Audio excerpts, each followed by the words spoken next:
Welcome to our Jolly Outhouse Lounge Christmas special. I'm Chris Cordani, your host. We're going to talk about some of our favorite Christmas classics, maybe some of yours as well. If we miss some, don't forget to put them in the comments. If you like what we talk about or you don't like what we're talking about, I want to hear it too.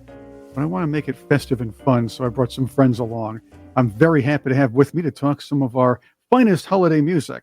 Nancy Quatro Glass, rock maven, singer, former lead vocalist for Cradle and many other great bands. We have Lieutenant Colonel retired Tony Shaffer, host of The Hard Truth radio show, noted whistleblower, all-around good guy, and walking thesaurus, also president of Project Sentinel. Retired spy. That's right. Retired spy. I just figured I couldn't say that because if I told you, then you'd have to kill us all. That would put a damper on the Christmas special. Aww. I have Elizabeth Breckenkamp. She is also the co-host of the Truth Central, voice actress, and you'll be seeing her on a lot more things in the future as well. Dawn Parry, creator of the Legacy Chart, producer and presenter of several radio shows, and on 365 Radio. Also with us is Jeremey Kennedy, cool guy and co-host of the Totally Rad 80s podcast, one of my favorites. We had the guys on before. We had all you guys on before. Now we're going to have some fun with Christmas music. So first off, Merry Christmas, Happy Holidays, and whatever you want to celebrate. Merry Christmas. Thank you. Merry Christmas. Happy holidays. Merry Christmas from the UK. Happy Hanukkah. It's a nice. Let's put a little atmosphere on this for all of us who are watching on YouTube. There we go. Oh, that's a nice tree. Mm-hmm. I couldn't do the roaring fire because maybe the Yule log will get upset at me. That's a different story. Better than Yule Brenner. Yes, Yule Brenner on fire. Yeah, that's right. Yule log, Yule Brenner. There's a distinct difference there. So. Well, I find chess matches more intriguing than Yule Brenner. Wait a minute, that's a different song. All right, anyway, different holiday. I get my kicks above the waistline, sunshine. Oh my gosh. So I guess you're not Eric Swalwell when it comes to a North Korean spies. Oh my! Or Chinese spy. It's Chinese spy. There we go. Anyway, it's all connected somehow. Yeah. Anyway, let's go to this. We have a lot of every Christmas time. I love hearing Frank Sinatra sing Jingle Bells, or perhaps Elvis sing the classics. But let's talk about some of our favorites. I mean, there were a lot of great new classics from the 50s onward that became part of our lives and American, British, and sometimes world culture. Let's talk about some of those. Let's see. Who do I go with first? Nancy, how about you? What are a couple of your favorites? One of my big favorites is Elvis Presley doing I'll Be Home for Christmas. That's classic. I really do love Bing Crosby's White Christmas. I mean, these are all what I heard in my childhood, so probably that's why. And I do love the traditional. I love the traditional Christmas music. So when an artist comes out and kind of does their thing with it, and I think it sucks.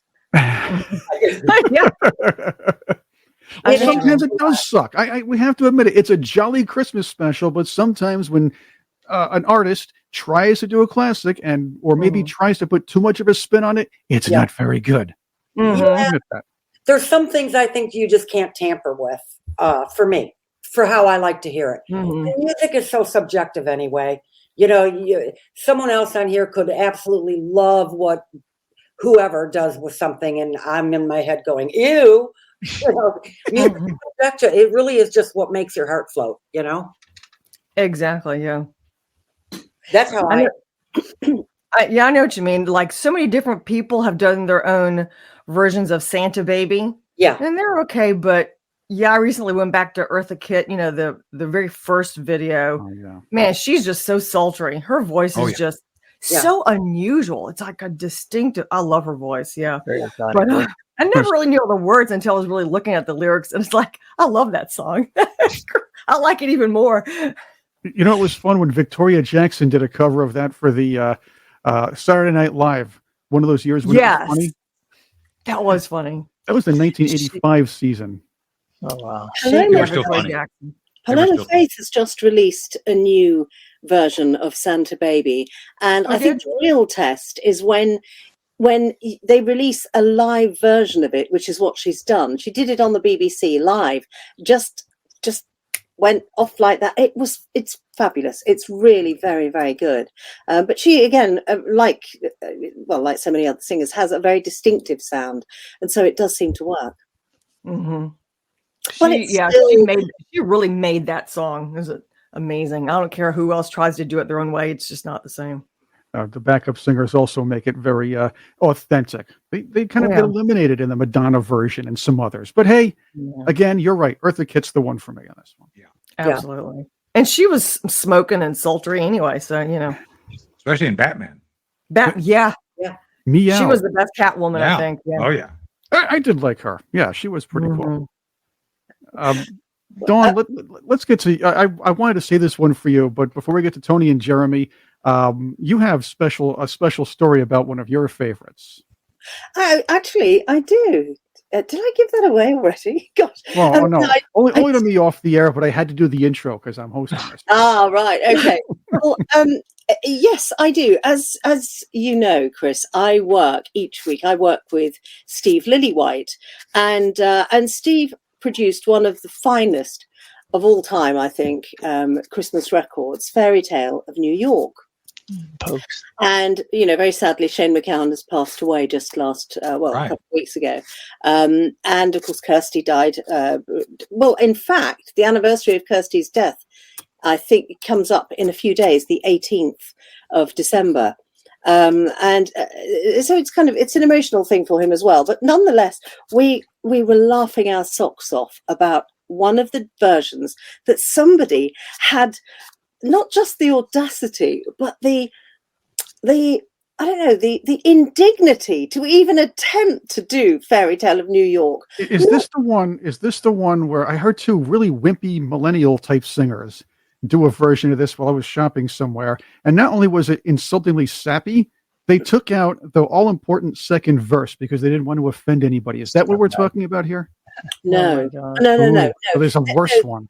The BBC changed the original version and removed one of the words, faggot, because it was deemed as it shouldn't be there. But I mean, within the context of the song, it's correctly there because she was angry in it. And the lyrics took Shane said they took him over 2 years to write the lyrics. He kept going back to it and recrafting it and so on.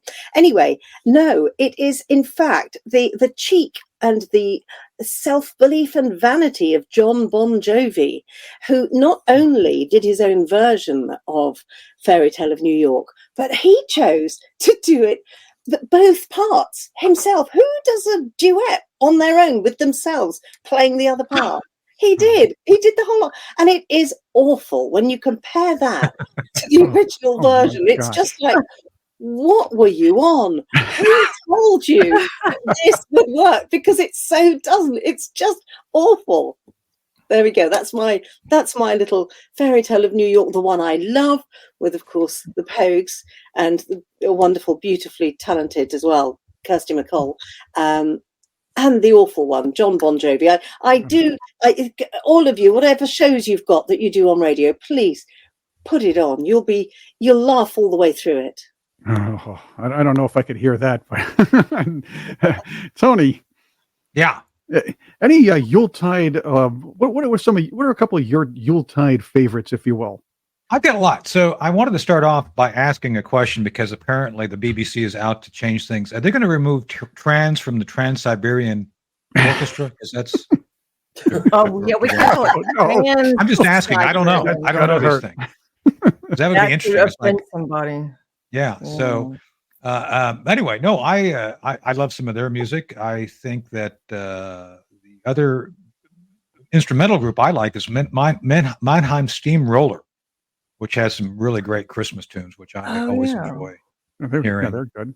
And then back to the Sublime. One of my favorite videos I actually do enjoy watching every Christmas of the season is Bing Crosby and David Bowie. I think they do an amazing job together of Little Drummer Boy and what was the other song? There's two of them they sang together. It was an original. Peace on Earth, Little Drummer Boy. Yeah, that was for the show. Yeah. Peace on Earth. It was good. And so I've always thought that was good. It's kind of a generational thing too, Mm-hmm. And I always thought it would have been great if you could have got Bing Crosby to do Ashes to Ashes with him as a duet, but he wouldn't do that. I don't know why. You have seen Ashes to Ashes, right? It's a great video. Major Tom and all that. No, I'm serious. You guys ought to check it out. I think Bing Crosby would have been great doing a Bowie song like, Fashion or something. I don't know. Anyway, I'm digressing. I shouldn't do, obviously. I would say that. Well, Jeremy. anyway, the other guy I like hearing a lot about, and he's gotten a lot of trouble because it's misogynist now, is Dean Martin. Yeah, I'm friends with Dina Martin. Love him. And Dina does a lot of his songs, but Dean Martin does a ton of Christmas songs. He had, my goodness, he's got a whole list of them. White Christmas, Jingle Bells, I'll Be Home for Christmas, Blue Christmas, Let It Snow, A Marshmallow World, which is actually a good song, Silver Bells, Winter Wonderland, The Thing We Did Last Summer, which is like, well, this is winter, so I guess, you can reflect on that, and Silent Night. So those are all, I think, great songs from from Dean Martin, and especially the one about when you're drinking, Let It Snow. Is that the one where it's like he's trying to get the girl drunk outside, right? Yeah, Baby It's Cold Outside. Baby It's Cold Outside. Yeah. Yes. I like that song. So, again, millennials ruined that one. Yes, they did. Oh boy, there's nothing wrong with that song. We're counting on Gen Z to bring this back. Well, let me just ask a question about that. If you're a guy and a gal and you're both attractive and it's snowing, why not get drunk and enjoy the snow? I don't understand what the issue is here. I mean, what? Not only that, it was coy flirting from that era. Well, that's what I was going to say. I mean, that's the whole point of the song. It was like an innocent flirting.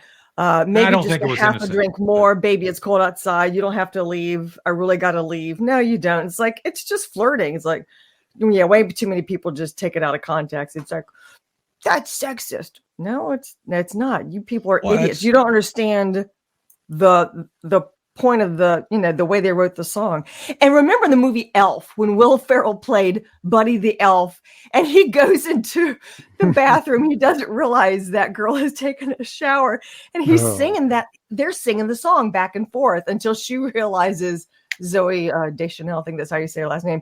She's like, oh my gosh, he's in the bathroom, but they're singing that. And it's such a cute little scene right there. Anyway. And then until he runs out and bangs his head. It's no worse than Susan Gibson, the politician in Virginia, having a duet with her husband when they talk about proctology. Just saying, yes. Oh, there we go. Yeah, that's a good one. Boy, she's never going to live that one down. How about that? Susanna Gibson in Christmas. I'm sure she has her own song for, That's right. So Jeremy, nude around the Christmas tree. So it's great. So Jeremy, driving down riding on the sleigh with your one horse pulling it or something like that. What do you like to listen to during the holiday season? Well, everyone's kind of going in a conventional pathway here, and I'm okay with that too. I mean, just like everybody else, the music is inevitable. It's all around you. But I think as far as remakes, the best remake that I've heard, not talking of the originals. The originals are the originals. They're that's the upper echelon. I'm not going to touch them. But as far as remake of an American traditional, rather, I would say probably Winter Wonderland by the Eurythmics always catches me. Whatever I'm doing, I stop and listen because it has the Eurythmics. Yes, it's just a great new wave feel to it. And Dave Stewart, he is away with noise and sound, and he takes that song and actually drives you through a winter wonderland. If you listen to it, you hear the cracking of the leather against the horse and the snow coming down. I know it's like, how does snow have a sound? Well, just listen to that song. And Annie Lennox, love her or hate her, she nails it on this song and makes it better than any version I've ever heard before. So that would be as far as my traditional song. And then if I had to list my absolute favorites, they would all be probably songs you don't know. Maybe satellite radio may have touched them, but otherwise most people would never know them. Like I'm a very new wave student, meaning I've come from the 80s of the class of alternative post-punk, new wave, that sort of thing. Like Chris and I are feeding from the same tree most of the time. I like Father Christmas. And I'm sure you may know that. What was that guy's name? The Kinks, yes. I have one I think you'll like. And Tony, I think you'll like this one too. Dawn, I'm sure you remember this classic. Oops, that's the wrong one. Oh, what a moron. I put for those of you who are watching, I'm trying to do this while I'm we're trying to do this as we're live, but I like my Captain Sensible's One Christmas catalog. That's a neat song. That's a full original, but neat song. I don't think I've heard that. I have to check it out. I don't think I have. Yeah. It's fantastic. Yeah. It's crack. It's quite Captain Sensible is not sensible. He's crackers. He's crackers. Very true. So, it's funny you should mention new wave, and see, I'm going more into dark wave lately, and I've been looking for like a Clan of Zymol doing a Christmas song, which I don't think they did. Clan of Zymox. There's a band. Zymox, yeah, Zymox. Sorry, yeah. They're from Holland, yeah. Yeah. Actually, they're back together, aren't they? They are back together. That's why I found them. So yeah. What is it? Clan of what? Clan of Zymox. XYMOX. Yeah. And for a brief period in the 80s, they were just simply known as Zymox, but their true traditional name was Clan of Zymox. But it's kind of a dark wave. Yeah. Oh. But they had a few. So it's a Dutch musical group. Okay. It's great to fly helicopters at the nap of the earth level. And you guys think I'm joking about that too? No, I don't. I wouldn't even know. No, I know you're not joking. And again, if you want to have a little fun here, I remember. Remember when we used to sing "Jingle Bells, Batman Smells" when we were kids? Yes. Okay. Well, there's a great version of that on the Mojo Nixon and the Toad Lickers album, "Horny Holidays." The one if you're watching. Oh my god. That was it has loads of classics. They did a cover of what was it? Sleigh Ride. They did Boogie Woogie Santa Claus. They also did now it was silly most of it, but they actually did a very good rendition of Every Day's Like a Holiday. Every Day's Like a Holiday. That's a good one too. And what are they called again? Well, Mojo Nixon and his band, the Toad Lickers. At least his band at the time. And it's spelled Toad Lickers, Liquors. The classic album was from the early 90s. So it's spelled like Susie and the Banshees. Like That's Susie. right. It would be like a remake with Susie and the Badgers. Okay, there we go. Oh my gosh. All right. Now, I have to ask you guys, there are a couple of songs that I just, I can't stand anymore. I'm sorry. I want to throw this around and have a little fun with it. I want to roast some of the Christmas songs that maybe you either like or don't like. There's a couple. If I never have to hear Grandma got run over by a reindeer again, I would be very happy. Thoughts? I was thinking of that song as we started the show. It's like, I hope he doesn't bring it up. Yeah, well, I did. Here we are. Is it a popular one in the US? Oh, yeah. Yes. Gosh, everybody wants another It's like a couple of redneck kids got together and wrote the song. It was funny the first time I heard it, and then after that, it's like, yeah, you don't have to play it again.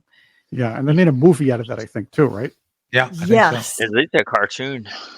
Yeah, there is a cartoon. Yeah. All right. It sounds much better after you've had a fifth of Jack Daniels. I think it grows on you. So. Oh, there you go. I don't know, but it's definitely like a redneckish kind of which isn't a bad thing, if you're that's your the kind of music. I live in North Carolina. And a lot of folks are from Yeah. So the first time was fun, and then after that, it's like, yeah, you don't have to play that again. Pretty much the Christmas music that I don't like, that I find very annoying, is anything with Alvin and the Chipmunks, because I can't stand that voice. Oh gosh, it's just annoying. Yeah. Ross begged to Styrian. Yes. So maybe we're slightly more discerning with the Christmas music that gets played than here. I don't think so. I'm challenging you on this one because the British came up with one of the worst. Okay. This might be sacrilegious for you all, but tell me this.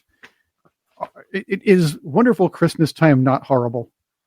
Because I love Paul McCartney. I just cannot stand listening to Wonderful Christmas Time. And worse, what kind of children take a full year? They have to practice a full year to sing ding dong, ding dong, ding dong. Every time I hear that, I tell Michelle, I said, they must be really, really bad. Yeah. The short bus chorus, if you will.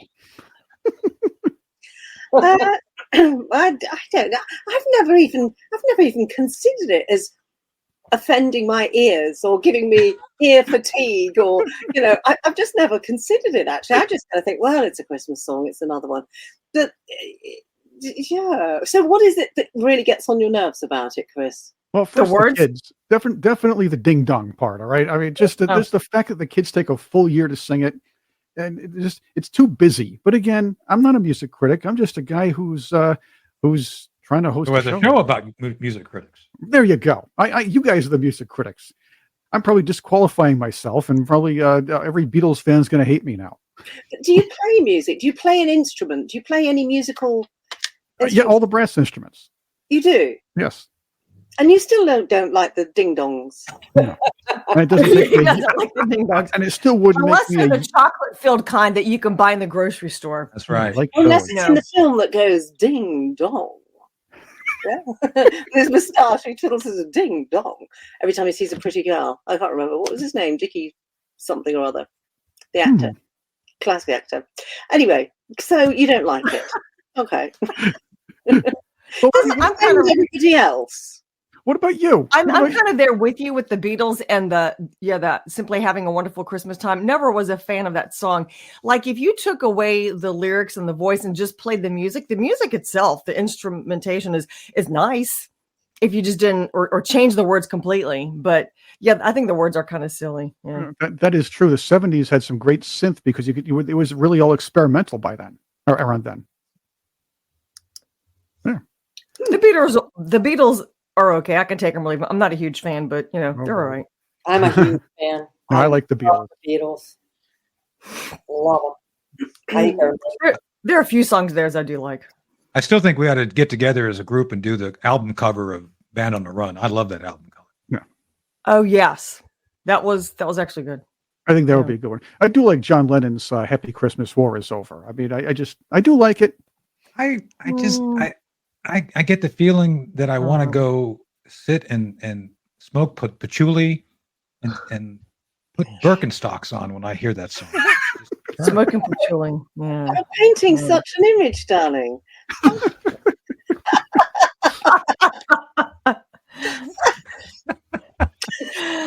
If you do that, Tony, would you take a picture, please, and post it? Sure. Yes. Can we then please share it all across our social media? You're not going to jump out of a parachute on that with that outfit, though, are you, Tony? No, I'm wearing my Cherie Curry's Christmas shirt today. That's a very nice Christmas tree you got there. I sent her a picture of it earlier. She said, that's a copy. It's like, yeah, I know. I wish I could have paid you for it. Yeah. Oh man, I think her and her sister, Cherie Curry, and her sister Marie did a Christmas song too. They did. Yep. I got their T-shirt. Yeah. It's a good song. She also did one with Lita Ford, by the way. Yeah. Yes. So Jeremy, do you have I just want to ask Jeremy because we're all talking. He's awfully quiet. Are there any Christmas songs that you really don't like that you don't want to ever hear again? Rob, I think Chris nailed one earlier. The Paul McCartney song, not too great. Although I love 80s synthesizers, and that song, drives it with that one note, pew, pew, the entire time. That's my cue to soak it up. But when it comes to the lyrics, you might want to tone it back down again.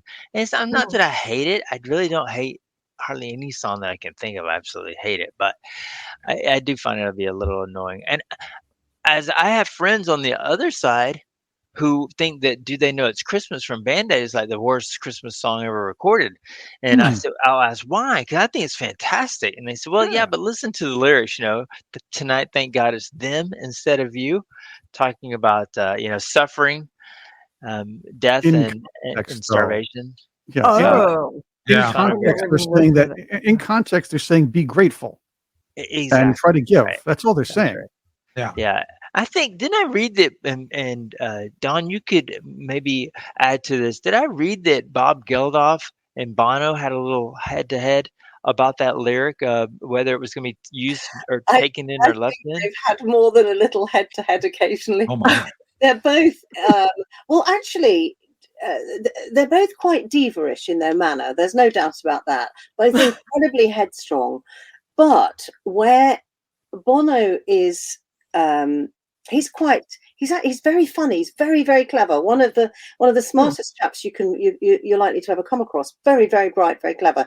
But you always get the feeling that nobody actually really knows it, but obviously a few do. And then there is Bob Geldof, and he's quite different. Bob Geldof is very in your face. He's an angry Irishman, and he's going to tell the fucking world he's an angry Irishman. And that's his sort of, that's the way that he. That's just how he is. So yeah, and of course they're both from Ireland. So their head-to-heads are more than one. And yes, I think there was a little contretemps about the lyric. Interesting. True story. One time in Atlanta, I was at the Hard Rock Cafe, and Karen and Sarah from Bananarama were playing there. First time they'd been to America in ages, but they were doing a benefit show. Bananarama were playing a benefit show. Backstage, I was backstage. Sarah sat down and I massaged her feet. True story. This is probably 10 years ago. Massaging her feet, and she's telling me the story about making this song. They were I think the only female pop group that were invited to make the record. I'm pretty sure that's true. I see some other females there, but they were the only female group because they were pretty big at that time. I mean, they're huge. And they got, when they're recording the song, Sarah said they kept telling us to be quiet, and she said our vocals were overbearing. Over louding, if you will, everyone around us. So they told us to tone it down. So she said, we can't even hear ourselves now. And we felt like we wasted 24 hours. But anyway, it's just a funny little anecdote there. But I love the song. I think it's great. Every time I hear it, it's a good song. I like it's been remade a few times as well. Well, I like Simon Le Bon's part of it. I think Simon really knocks out the park.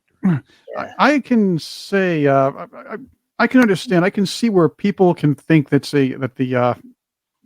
song was rather depressing or maybe not as jovial as a Christmas song should be, but it wasn't meant to be. And there are plenty of good Christmas songs that aren't, in fact, overly jovial. And there were a few. What was it? Dolly Parton's "Hard Candy Christmas" or something like that. That was one. I think the most depressing was David Geddes' "Christmas Shoes." If you've heard that one from the 70s. I don't know. Old Lang Syne is pretty sad, and I like that song. I like the Cliff Richard version. So, I mean, you know what I'm talking about, right? No. Old Lang Syne. Not more cheese. Well, I mean, but seriously, on the Old Lang Syne song, that's a very, the snow turned to rain or whatever it is, and all that.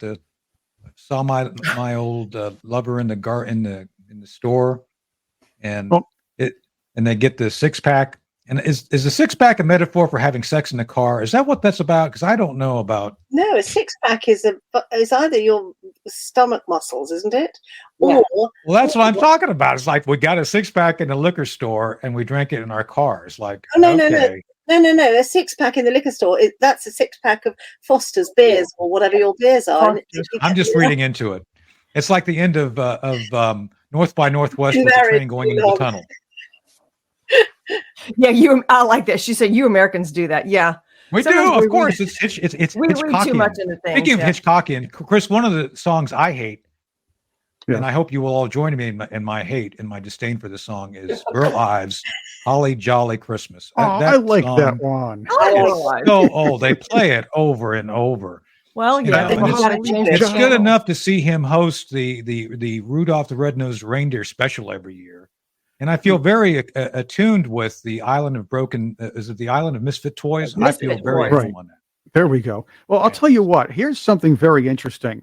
Yukon Cornelius was a man ahead of his time. Yes, first off, he always carried safely, knew when to use his weapon, and he knew that silver and gold were the way to go. Yes, silver and gold. Right. There you go. That's right. I still like the Heatmeister. Just saying. Yeah. I don't like the Heatmeister. He wasn't nice at all. Well, the Coldmeister was a little stiff. So I did a show the other day with Dave Hill from Slade. And Slade, and a fantastic Christmas song.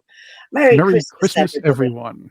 Yeah, it's a brilliant song, and he's quite a character, Dave Hill. And he comes from, you'll recognise the accent, Tony, because he comes from the Midlands, where you went in Coventry, where they speak. Oh, is that right? They go up and down, and I think I'm being passed glass of wine. Oh, look at the service here. Thank you from my lovely husband. The glass of wine. Fabulous. Thank you. Magic. Oh my goodness. And I've Magical. got a bottle suddenly, as if by magic. Telling you, good Lord. Well, anybody fancy a drop? I mean, I can't. We can talk online. We can do all sorts of things, share music, opinions, but we can't share glasses of wine. Oh, well, never mind. I know. I'll have to get shots of Jack Daniels for her by next time. So. Well, now a Slade classic reminds me of this classic, too, from Gary Glitter, Another Rock and Roll Christmas. Gary Glitter. Jamming out to that just the other day. Okay. Never heard of him. Did he do one from prison? Just like, what's his name? Yeah. Like Folsom, the Folsom prison and all that. Ooh, I hear that train coming. Is that a jumpsuit he's wearing? Oh my God. The man dressed better than almost anybody during that era. Okay. Except for Mr. Roper. Except for Brian Ferry. Mr. Roper. Brian Ferry. Martin Brian Ferry. I saw, does Roxy Music have a holiday song? I don't think they do. I don't know. That's a good Well, question. they probably do. Brian Ferry probably does. I have to go back and check. I love Brian Ferry. Not literally. Brian Ferry released a few new songs. Not literally. Not literally, but No, Brian Ferry released quite a few new songs last year, actually, and they were really good. He hasn't lost it. He's an old guy, but he really hasn't lost it. No, I saw him in concert 2 years ago in D.C. An amazing performance for a Isn't guy he? who's older than us. He still has that incredible sex appeal as well, considering he's such a much older chap. He's definitely married his son's girlfriend, for God's sake. He must have sex appeal. See, there we go. There we go. Right there. Are you serious? Yes, I'm serious. I'm completely serious. Wow. Oh, wow. And don't call me Shirley. That's what I was going. That's paying the ferryman. Oh boy. The thing about Gary Glitter, the thing about Gary Glitter, though, the most shocking thing really is that he got away with his antics as a paedophile for years and years and years. And it was an accidental glitch in his computer that got him caught. He was so cocky that he just took the computer to one of the shops in the UK and literally took it in. And as they went through it and scanned it to see what on earth was going on in there, they found all these images of images that should never be there, but images of him as well partaking, which was absolutely shocking. So you're saying Gary Glitter was Hunter Biden before there was Hunter Biden. Is that right? That's what I was just thinking. That Hunter Biden thought, I'm going to take my laptop just to get it fixed. Oh, boy. Don't do that. If you have anything on your computer like that, don't do that. Okay, why would destroy it if it's pictures of prostitutes and smoking coke and bed. He's like, what? No, I would say do go and do it so that these bastards can get caught. Exactly. I'm only kidding, but I was only kidding, by the way. I know, but that's crazy. Now, he's out of jail now, right? He's out of prison. Is he? I thought he was again. I think he's out. Yeah. Yeah. He served his time both in Thailand and Britain, as a matter of fact. Right. I think he's advising Hunter Biden now. Yeah. Yeah, I'm sure he is. Now, with Slade and with Gary Glitter, you have to add in the parody of the glam rock bands and the bands of the '80s, those fake metal bands of the '80s that decided to put out a Christmas single just to make a few extra bucks. Now, I'm not sure if that's what they were doing because they're great songs, but cashing in on Christmas is one of my favorite classics from Bad News. I still contend Bad News was better than Spinal Tap. Bad News is better than Spinal Tap. That's right. It both sound pretty negative. I have not heard of that one. No, I haven't heard Is that on video now? Is it on? Where do you get this, Chris? Well, where do you get Bad News? I mean, I actually have the album. Yeah, I have the album. But Bad News was from the comic strip Presents, where the band it was a mockumentary about a fake rock band, which involved Adrian Edmondson, who actually has his own band now. Rick Mayall, was a Richard Peterson, who was supposed to be Mike on the Young Ones, but he wasn't, and Nigel Planer. There we go. I think I got that right.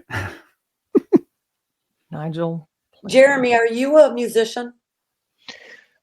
Past musician, yes, ma'am. I used to beat things, so my parents gave me some drums. So yeah, you were back in my past life. Yeah, I don't own a pair now. I live in Florida.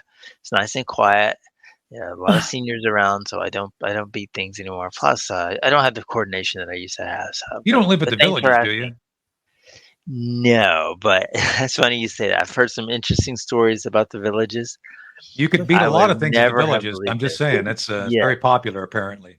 Did you know that demographically at the Villages, and for those of you that don't know what we're talking about, the Villages is this community of several miles long of where seniors will go to retire. So it's sort of like a retirement facility, and that's putting a small drop on a giant. I know what you're talking about. Yeah. But anyway, the largest amount per demographic of square miles of STDs are reported. There you go. I was about to bring it up. Isn't that crazy? That's right. Seniors and STDs. Imagine that. That's you don't hear those things together often. To do, yeah. Well, all right. Think about this though. A lot of these guys are right before the free love era, or around then. So maybe. I don't think it's that. I don't think it's that at all. I think that we've got the same sort of thing here in the UK. I think it's more to do with the fact that you can't get pregnant anymore. You don't have the responsibility and worries of all of those things. So the women are kind of, if they're all retired, they're menopausal or postmenopausal, the guys can go and buy Viagra like there's no tomorrow and can make sure they can still have some action. And I think that there is that. I think they're liberated as well because you can go online and find who you want. You know, if you want a tall, slim, whatever, guy or woman or whatever, you can find it. It's all there. And there are so many lonely people. And the other side of it as well is, what's wrong if you've got individuals who are lonely, who want to get together, have some sex, have some fun, and they both agree that's what they want to do. The only trouble is, of course, that they might be doing a little bit too often or not keeping things clean enough. Or so. I don't know. Well, I think it's great. No, I think. Why not? I mean, but I don't think the old guys look like Patrick Stewart, unfortunately. I'm just saying, I don't think they all look like that. Or Clint Eastwood. Clint Eastwood still looks good at 80, whatever he is. No, 90. He's 90. He's 90. 90? Yeah, he still looks good. Yeah. But I digress. Just saying, I don't know. Look, the older you can do it, the better off you're going to be. It's good because it helps create the conditions for human growth hormones, which keeps you young. Can I just take this very quickly? Well, in fact, he's a star of it. This is Peter Straker. Can you hear? Yes, take that one and mute out, and we'll come back in when as we move forward. Thank you, Peter. While we're talking about this, though, on a Zoom in I think. Is it New York? Where are you, Chris? Somewhere in America, anyway. We're across the country. Okay for the show for tomorrow, by any chance, please? Yeah, but the trouble is you're talking about 3:00. All right, we're going to we'll let Dawn back in a few moments here, see if she's good. Yes. Let's go back to the STDs. Yes, let's go. I thought we were talking about Christmas music. Wait a minute. Oh, that's right. Off topic. Maybe it's a little of both here, but here you go. Well, I think Christmas music. Oh boy. Well, Dean Martin. I guess that's a good survey to do sometime, Chris. Whose songs is the most likely potential for actually catching an STD? The Dean Martin songs or Bing Crosby songs? I think it's a good survey to do. Or maybe a Gary Glitter song. Annie Lennox songs. Oh, fuck. Or something like that. Anyway, this is our Outhouse Lounge Christmas special. In case you're wondering, we're talking about some other things here. How about the old Christmas compilations from the 70s and 80s? All those great albums from back then. I found one that I really enjoyed, and I played a lot of music from. It's IRS's "Just in Time for Christmas." IRS. Yeah, IRS, and that was another great compilation of great music. One of my favorite songs is in that one. Two of them, actually. Two of my favorite Christmas songs. That's mine as well. And One of them is Dred Zeppelin's version of "All I Want for Christmas Is My Two Front Teeth." But the other one is Wall of Voodoo's "I Shouldn't Have Given Him a Gun for Christmas." Oh, I love Wall of Voodoo. Oh, I've never heard that one. Song. I should not have given him a gun for Christmas. Yep, I gotta look that up. Yep, it all began with Uncle Jack. He made a crack and wouldn't take it back. Wow, I gotta find. Oh my gosh! Dad was drinking, and then you know what? It just went down from there. Let's put it that way. Yes, I shouldn't have given him a gun for Christmas. Dawn, I think he came back at the right time. that? A gun for Christmas. From Wall of Voodoo. Wow. And it was Andy Preboy out front, by the way. Well, I mean, I know that in the US there is obviously a gun culture, but it's something that is so alien to us. It's just really. Oh gosh, absolutely. I'm sitting here right now with literally a dozen guns around. Go Tony. No, I'm serious. I mean, come know on, Uncle Ted. Well, come on, Nancy. We're friends with Uncle Ted. So I know. It's his birthday today. He's 75. Well, happy birthday to the great Ted Nugent. Happy birthday to. Today's his birthday. Cool. Yeah. They're bringing back Miami. Nancy, does Ted know they're working on Where the Buses Don't Run, another episode for the new. So he'd be great. Yeah. Yeah. So anyway, I'm sorry I'm getting off track, but they're looking at doing a new Miami Vice. Apparently, James Olmos maybe even come back to it would be good. Lieutenant Castillo. So. I'm saying things I shouldn't say about things that are going on. Sorry. No worries. It's all good because you learn about other things besides just Christmas songs here on the Outhouse Lounge. Remember, this is where we relax and talk about stuff. I do want to add one more thing. Since I have Dawn here from the Legacy chart, there are a lot of good. There's a lot of great new Christmas music coming from artists of our eras, the 70s, 80s, and 90s, and I do want to acknowledge some of them as well. We talked about also some dreadful new music, and I won't name the artists, but there is some dreadful new music that how it's got into the chart, I'll never know.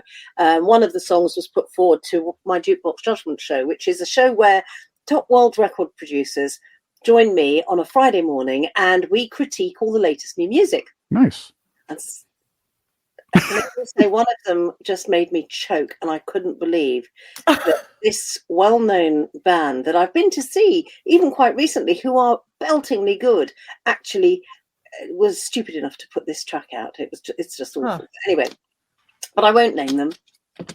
Oh, that was my next question. Who is it? They may not see this. Fingers crossed. Okay. The Vapors. Okay. Oh, Oh, really? I always like the Vapors. Okay. Yeah, I mean, was it about turning Japanese or something? Yes. Turning Canadian, I think, is the Christmas version, right? Wearing a toque. That's right. So we're not turning Japanese anymore. I do want to say, and Nancy, I know you're here, but I do want to say I had the honor of interviewing your sister several times on Revenge of the 80s Radio, Susie, of course. You did? And I do want to acknowledge that a couple of years ago, she put together a really great Christmas song. And I really enjoyed it. I want to give that a shout, my heart and my soul. Excuse me.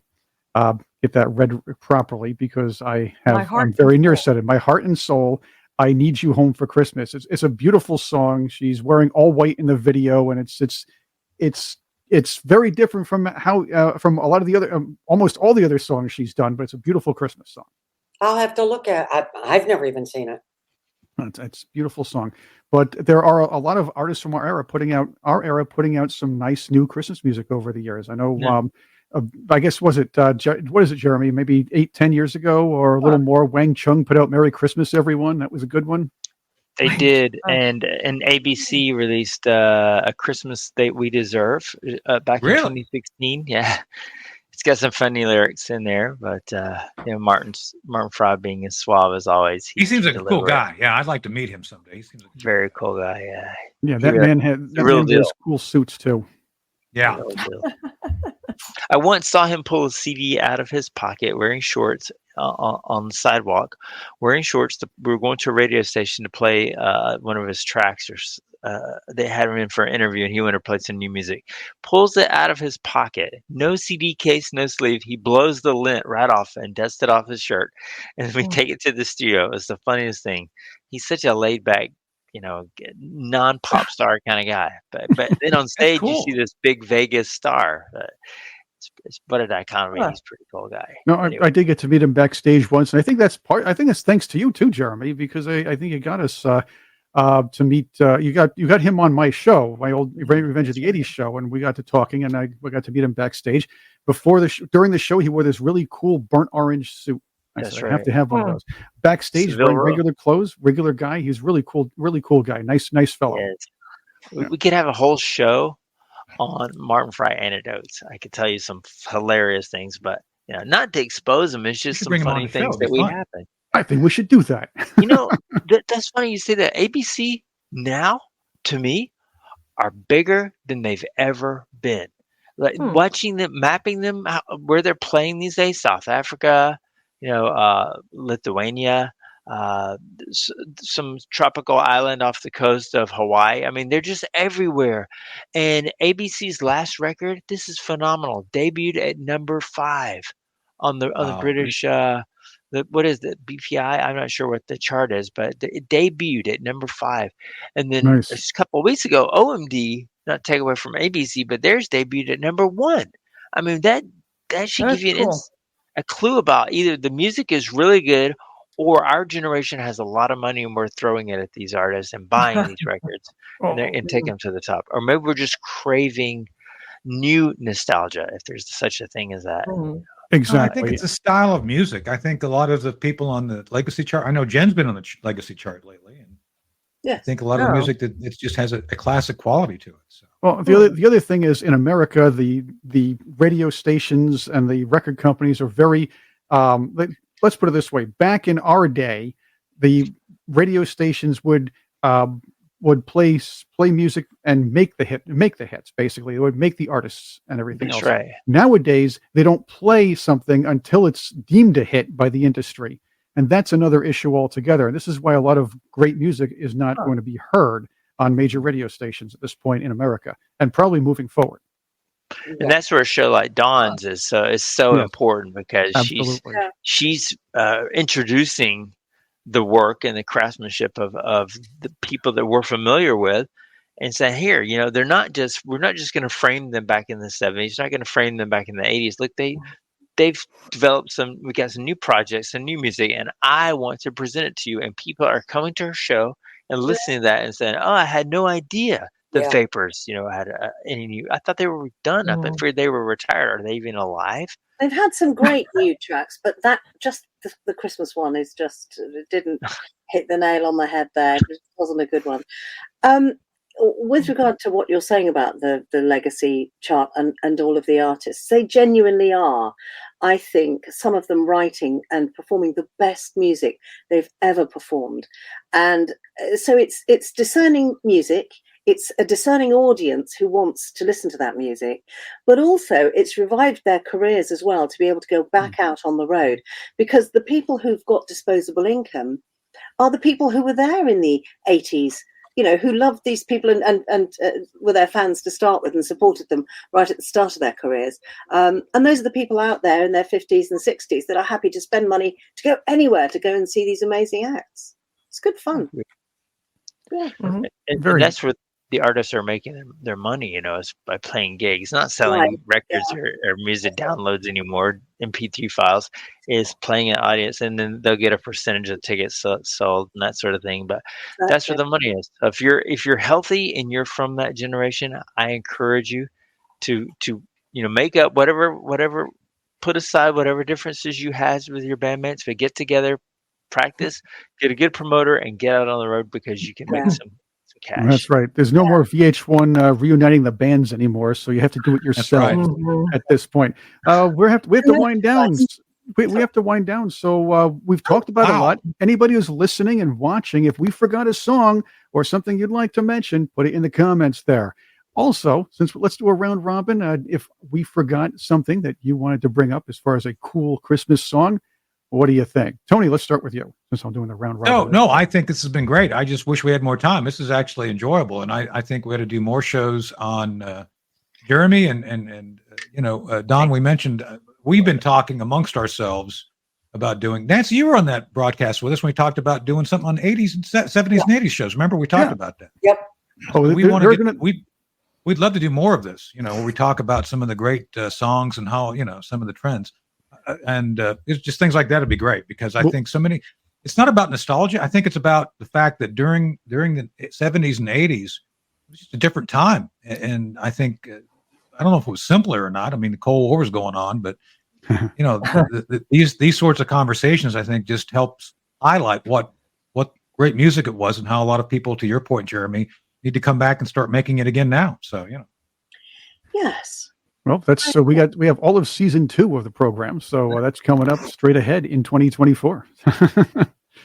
Well, I think this has absolutely zipped by really, really quickly. And I'm sorry I was taken away by a phone call, but that was the fabulous Peter Straker. Do Google him. And last week, you were saying about any songs that we missed. Well, there's a beautiful rendition of Merry Christmas, Darling, done by Boy George. Oh. And I was doing a show live on my breakfast show last week, and I got a phone call, and I hung up on the call because it was going out on air live. And I just said, whoever this is, I'm very sorry, I can't take your call because I'm live on air right now. Clunk. And I just sort of switched off. And then I get this message, a voicemail on WhatsApp. It's me, you silly cow. It's Boy George. I just thought I'd phone you up and have a chat. Oh my God. And then he left a lovely message. Is there a chat on here where I could put the audible message across to you? Or can you share sound on this, Chris, or anything like that? There's a way to do that here. I'd have to kind of dig around. If I had it ahead of time, I'd be able to put it right on. So maybe we can do that for the next program. Oh, okay, but it's a lovely message where he says that I've single-handedly saving the world of music for his generation and all the artists like him and so on. And then he finishes it with, "We love you, Dawn Parry." It's just so sweet. But that's cool. Such a funny guy. He really is. He really is very funny. And I met up with him over the weekend, actually. In fact, I put up the blockheads this weekend to stay as well over the weekend. But I met up with Boy George on Saturday, and he's just scream. He's just so much fun. And he was doing Hook, Captain Hook in the pantomime, Peter Pan. He's never done it before. Oh, yeah. And I initially, when we went to this pantomime, I was thinking, why are you having it in a massive sports arena? This is crazy. And it is the biggest pantomime I've ever seen. It's all hanging on wires and all sorts of things. Everybody's flying around the stage and stuff. Anyway, about not long after the start of it, when you get introduced to Hook, this enormous ship it's huge, but it's like a big dragon and so on. It comes out into the audience and goes around through the audience and back. And that was why he needed an arena. You could never stage anything like that. That is cool. Yeah. That sounds like fun. It was incredible. And what was the name of that Christmas song you said, Dawn, that he did? Merry Christmas, Darling. He's actually I do like that Merry song. Christmas, Darling. Yeah, I haven't heard Boy George do it, but I do love that song. Well, his vocal is just lovely. Nancy, I have to say, you sound so much like your sister when you speak. I know everybody says that. Right, actually, we do sound a lot alike, and we have the same sense of humor. We're very alike in a lot of ways and very unalike in a lot of ways. Mm-hmm. But yeah, we definitely sound alike. I hear it all the time. Anyone who knows her, especially, they're like, "Who am I talking to? Is this Susie?" Yeah, you do. You sound just virtually identical. Yeah, it's weird. I know. And there was one question. Sorry about this. And this is your show's over now, though, isn't it? The recording bit. No. He's still recording. On. We didn't even do the closeout here. No, he's trying to close it out. I think it's now the Dawn Parry Legacy Lounge. There we go. That's perfect. I'm in for that, Nancy. I'm in for that, guys. What's your question? It's just that I'm fascinated by so many things to do because it's so different to everything, in the UK. And one of the things was, and you all sort of just skipped past it like it was nothing. And I was desperate to ask Tony. You mentioned you just suddenly picked up a gun and there it was, and you put it back along with a whole, and everybody said, "Oh yeah, there we go," and you carry on. Used to it. And I'm just like, what? And I want to know. Used to it. Yeah, but that's just so bizarre. Yeah, but what don't you get about it? What? Yeah.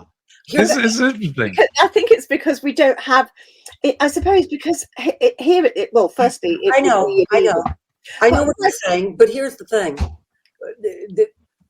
Most people that own guns, and we have them. Yeah. Most people that own guns are responsible gun owners. Yes, I'm sure. Right. Nobody is going out there killing anyone. It's not like it's protection for your home. I'm telling you something right now. If someone's coming into my house, I'm popping a cap in their ass. That's the bottom line. There you go. That's just the bottom line. And we celebrate Christmas here. And well, it's perfect. I mean, full disclosure. Let me, Don, just to let you know, my radio show is sponsored by the Gunmaker 6 Hour. So yes, I literally will highlight. And then what we do you did a use special them with them. Let's do a close up on Tony here. So what do you use them for? We're doing a close up. We're doing a close up on Tony with the guns now. That's really? Yeah. You do know that I actually am a retired spy, right? I mean, I don't use them for that now, but they're for personal protection, and I'm still a member of law enforcement in the state of Virginia, so I actually have to go do advisory and support to Homeland Security. Our system is different than your system. Our system allows for people in a variety of statuses to be armed and prepared. And so I've got body armor within a short distance. I've got an AR style platform over there. And, there's no crime in our area here. So. No. Well, no, it'd be too scary, wouldn't it? No, not really. It doesn't stop a lot of crime. I don't think guns stop a lot of crime. The wrong people have guns. Okay. Yeah. I mean, that's where the crime comes from. It's the wrong, it's just the wrong people. But 98% of gun owners are responsible. That's the bottom line. Exactly. Yeah. Oh yeah, definitely. That's the truth. Yeah. I mean, my husband would have an arsenal if we had the money, and he wouldn't do anything with them. He doesn't do anything with them, but he would love having them. So it is a different mentality than England. I was shocked. That's right.